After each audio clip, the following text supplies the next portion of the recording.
ಸಾಮಾಜಿಕ ನ್ಯಾಯಕ್ಕೆ ಒತ್ತಾಯಿಸಿ ಚಲೋ ಬೆಳಗಾವಿ ಅಂಬೇಡ್ಕರ್ ಜಾಥಾ 2 ಕಾರ್ಯಕ್ರಮ ಉಡುಪಿಯಿಂದ ಆರಂಭವಾಗಿದ್ದು ಶಿವಮೊಗ್ಗದ ಮೂಲಕ ಸಾಗಲಿದೆ ಎಂದು ಎಸ್ಡಿಪಿಐ ತಿಳಿಸಿದೆ. ಈ ಕುರಿತು ಮಾಧ್ಯಮಗಳಿಗೆ ಮಾಹಿತಿಯನ್ನು ನೀಡಿದ ಜಿಲ್ಲಾಧ್ಯಕ್ಷ ಇಮ್ರಾನ್ ಅಹ್ಮದ್ ಅವರು ಪರಿಶಿಷ್ಟ ಜಾತಿಗಳ ಒಳ ಮೀಸಲಾತಿ ಜಾರಿ, ಮುಸ್ಲಿಮರ 2B ಮೀಸಲಾತಿ ಪುನಃಸ್ಥಾಪಿಸಿ ಶೇಕಡಾ 8ಕ್ಕೆ ಏರಿಸುವುದು ಸೇರಿದಂತೆ ಹಲವಾರು ಬೇಡಿಕೆಗಳ ಈಡೇರಿಕೆಗಾಗಿ ಬೆಳಗಾವಿ ಚಲೋ ಹಮ್ಮಿಕೊಳ್ಳಲಾಗಿದ್ದು ಡಿಸೆಂಬರ್ 16ರಂದು ಬೆಳಗಾವಿ ತಲುಪಲಿದೆ ಎಂದು ಮಾಹಿತಿಯನ್ನ ನೀಡಿದರು. ಪಾರ್ಟಿ ಆಫ್ ಇಂಡಿಯಾ ಎಸ್ಡಿಪಿಐ ಪಕ್ಷದ ವತಿಯಿಂದ ಬೆಳಗಾವಿ ಚಲೋ ಎಂಬ ಅಂಬೇಡ್ಕರ್ ಜಾಥಾ 2 ಒಂದೇ ಜಾಥಾ ಲಾಸ್ಟ್ ಇಯರ್ ಡಿಸೆಂಬರಲ್ಲಿ ನಾವು ಮಾಡಿದ್ವಿ. ಡಿಸೆಂಬರ್ 6ರಿಂದ ಸ್ಟಾರ್ಟ್ ಆಗಿ ಬೆಂಗಳೂರಿಂದ ಸ್ಟಾರ್ಟ್ ಆಗಿ ಬೆಳಗಾವಿಗೆ ತಲುಪಿ ನಮ್ಮ ಬೇಡಿಕೆಯನ್ನು ಅವರಿಗೆ ಮನವಿಯ ಮುಖಾಂತರ ನಾವು ಅವರಿಗೆ ಕೊಟ್ಟಿದ್ವಿ. ಚಳಿಗಾಲದ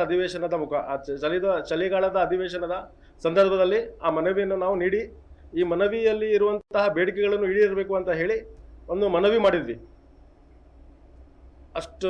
ಅದರ ನಂತರ ಇನ್ನುವರೆಗೂ ಆ 4 ಬೇಡಿಕೆಗಳನ್ನು ಈಡೇರಲಿಕ್ಕೆ ಮತ್ತು ಅದರ ಬಗ್ಗೆ ಮಾತಾಡಲಿಕ್ಕೂ ಕೂಡ ರಾಜ್ಯ ಸರ್ಕಾರ ವಿಫಲವಾಗಿದೆ, ಯೂಟರ್ನ್ ಹೊಡೆದಿದೆ ಅಂತ ಹೇಳ್ಬೋದು. ಹಾಗಾಗಿ ಬೆಳಗಾವಿ ಚಲೋ ಅಂಬೇಡ್ಕರ್ ಜಾಥಾ 2 ಎಂಬ ಹೆಸರಿನಲ್ಲಿ ಅಂಬೇಡ್ಕರ್ ಜಾಥಾ 10ನೇ ತಾರೀಕು ನಿನ್ನೆ ಉಡುಪಿಯಿಂದ ಪ್ರಾರಂಭವಾಗಿದೆ. ಉಡುಪಿಯಿಂದ ದಕ್ಷಿಣ ಕನ್ನಡ ಜಿಲ್ಲೆ ಮತ್ತು ಅದೇ ರೀತಿ ಚಿಕ್ಕಮಗಳೂರು, ನಂತರ 12ನೇ ತಾರೀಕು ರಾತ್ರಿ 9 ಗಂಟೆಗೆ ಈ ಜಾಥಾ ಶಿವಮೊಗ್ಗ ನಗರಕ್ಕೆ ತಲುಪುತ್ತೆ. ಶಿವಮೊಗ್ಗ ನಗರದ ಬೈಪಾಸ್ ರಸ್ತೆಯಲ್ಲಿರುವಂತಹ ದಿಲ್ಲಿ ದರ್ಬಾರ್ ಹೋಟೆಲ್ ಮುಂಭಾಗದಲ್ಲಿ ಸಭಾ ಕಾರ್ಯಕ್ರಮವನ್ನು ಹಮ್ಮಿಕೊಂಡಿದ್ದೇವೆ. ಈ ಜಾಥಾದ ಮೇನ್ ಉದ್ದೇಶಗಳು ಏನಂತ ಹೇಳಿದರೆ, ಒಳ ಮೀಸಲಾತಿ ಜಾರಿ ಆಗಬೇಕು, ಕಾಂತರಾಜ್ ವರದಿ ಏನು ಸಿದ್ದರಾಮಯ್ಯ ಸರ್ಕಾರ ಇದ್ದಾಗ ಕಾಂತರಾಜ್ ವರದಿ ಏನು ತಯಾರು ಮಾಡಿದ್ರು ಅದನ್ನು ಗಸದ ಪುಟ್ಟಿಯಲ್ಲಿ ಬಿಸಾಕಿದ್ದಾರೆ. ಅದನ್ನು ಸಾರ್ವಜನಿಕಗೊಳಿಸಿ ಕಾಂತರಾಜ್ ವರದಿಯನ್ನು ಜಾರಿ ಮಾಡಬೇಕು. 2B ರಿಸರ್ವೇಷನ್ ಏನು 4% ಇತ್ತು, ಆ 4% 2B ರಿಸರ್ವೇಷನ್ ಅನ್ನು ಬೊಮ್ಮಾಯಿ ಸರ್ಕಾರ ಬಿಜೆಪಿಯ ಸರ್ಕಾರ ರಾಜ್ಯ ಸರ್ಕಾರ ಏನಿತ್ತು ಆ ಬಿಜೆಪಿ ರಾಜ್ಯ ಸರ್ಕಾರ ಕ್ಯಾನ್ಸಲ್ ಮಾಡಿತ್ತು, ರದ್ದು ಮಾಡಿತ್ತು 4% 2B ರಿಸರ್ವೇಷನ್. ಅದನ್ನು 8% ರಿಸರ್ವೇಷನ್ ಆಗಿ ಹೆಚ್ಚಿಸಿ ತಾವುಗಳು ಕೊಡಬೇಕು ಅಂತ ಹೇಳಿ ಆ ಮನವಿಯಲ್ಲಿ ಇದೆ. ಅದರ ನಂತರದ್ದು ಏನು ವಫ್ ಕಾಯ್ದೆ ಬಗ್ಗೆ ಮತ್ತು ವಫ್ಕಿನ ಸಂಪತ್ತಿನ ವಿಚಾರದಲ್ಲಿ ವಫ್ ಸಂಪತ್ತು ಸಂರಕ್ಷಣೆ ರಾಜ್ಯ ಸರ್ಕಾರ ಮಾಡಿಕೊಡಬೇಕು ಅಂತ ಹೇಳಿ ಆ ಮನವಿಯಲ್ಲಿ ಇದೆ. ಈ 4 ಬೇಡಿಕೆಗಳನ್ನು ಇಟ್ಕೊಂಡು ಈ ಒಂದು ಜಾಥಾ ಬರ್ತಾ ಇದೆ.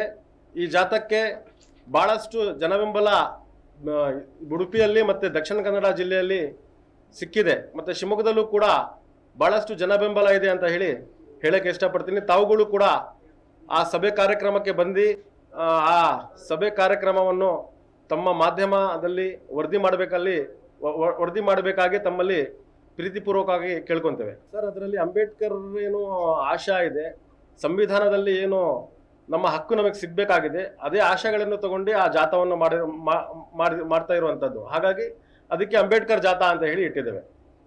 ಮುಖ್ಯವಾಗಿ ಅದರಲ್ಲಿ ಒಳ ಮೀಸಲಾತಿ ಮತ್ತು ಕಾಂತರಾಜ್ ವರದಿ ಏನಿದೆ ಅದು ಭಾಳ ಮುಖ್ಯವಾದದ್ದು, ಮತ್ತು 2B ರಿಸರ್ವೇಷನ್ ಕೂಡ ಭಾಳ ಮುಖ್ಯವಾದದ್ದು. ರಾತ್ರಿ 9 ಗಂಟೆಗೆ 8:30 9 ಗಂಟೆ ಆಗತ್ತೆ. ತಲುಪುವ ತಕ್ಷಣ ಸಭಾ ಕಾರ್ಯಕ್ರಮ ಇರುತ್ತೆ. ಫಸ್ಟ್ ಸಕ್ಸಸ್ ಅಂದರೆ ಫಸ್ಟ್ ನಾವು ಜಾಥಾ ಏನು ಮಾಡಿದ್ವಿ, ಮನವಿ ಮೂಲಕ ಅವರಿಗೆ ಬೇಡಿಕೆಗಳನ್ನು ಇಟ್ಟಿದ್ವಿ. ಆ ಬೇಡಿಕೆಗಳನ್ನು ನಾವು ಈಡೇರ್ತೀವಿ ಅಂತ ಹೇಳಿ ಅವರು ನಮಗೆ ಆಶ್ವಾಸನೆ ಕೊಟ್ಟಿದ್ರು. ನಂತರ ಆ ಬೇಡಿಕೆ ಈಡೇರಲಿಲ್ಲ, ಹಾಗಾಗಿ ನಾವು ಇನ್ನೊಂದು ಜಾಥಾ ಮಾಡಬೇಕಾಗುತ್ತೆ. ಆಶ್ವಾಸನೆ ಸರ್ಕಾರ ಸರ್ ಬೇಡಿಕೆ ಕಾಂತರಾಜ್ ವರದಿ ಜಾರಿ ಆಗಬೇಕು, ಮತ್ತು ಒಳ ಮೀಸಲಾತಿದ ಬಗ್ಗೆ ಇತ್ತು, ಮತ್ತು 2B ರಿಸರ್ವೇಷನ್ ಬಗ್ಗೆ ಇತ್ತು. ವಫ್ಕ್ ಸೇರ್ಪಡೆ ಆಗಿದೆ. ಇಲ್ಲ ವಫ್ಕ್ ಇದು ಹೊಸದಾಗಿ ಸೇರ್ಪಡೆ ಆಗಿದೆ. ಏನು ಇಲ್ಲಿ ಕಾಂಗ್ರೆಸ್ ರಾಜ್ಯ ಸರ್ಕಾರ ಸ್ಥಾಪನೆ ಆದಮೇಲೆ ಏನು BJPಯವರಿಗೆ ಒಂದು ಮಾತಾಡಲಿಕ್ಕೆ ಅವಕಾಶ ಇಲ್ಲ. ಇಲ್ಲಿ ಏನು ಅವರು ಮಾತಾಡಬೇಕಾದ್ರೆ ಮುಸ್ಲಿಮರ ವಿರುದ್ಧ ಇಲ್ಲ ವಫಾಸ್ತಿಯ ವಿರುದ್ಧ ಮಾತಾಡಿ ಅವರು ದ್ವೇಷದ ರಾಜಕಾರಣವನ್ನು ಮಾಡ್ಕೊಂತ ತಿರುಗ್ತಾ ಇದ್ದಾರೆ. ಅದರ ಸಲುವಾಗಿ ಇವತ್ತು ಏನು ನಮ್ಮ ವಫಾಸ್ತಿ ಇದೆ, ಈ ವಫಾಸ್ತಿಯನ್ನು ಸಂಪೂರ್ಣವಾಗಿ ಅವರು ಟಾರ್ಗೆಟ್ ಮಾಡ್ಕೊತ ಅವರು ಮಾತಾಡ್ತಾ ಇದ್ದಾರೆ. ಇದೆಲ್ಲ ಭಾಳ ಅದರಲ್ಲಿ ಸುಳ್ಳು ವದಂತಿಗಳು ಎಲ್ಲ ಇದೆ. ಅದೆಲ್ಲ ಬಿಟ್ಟು ಅದು ಏನು ಸಂಪತ್ತಿದೆ ನಮ್ಮದು, ಆ ಸಂಪತ್ತನ್ನು ಸಂರಕ್ಷಣೆ ಮಾಡಿ ಕೊಡಬೇಕು ಅಂತ ಹೇಳಿ ಅದರ ಬೇಡಿಕೆಯಲ್ಲಿದೆ.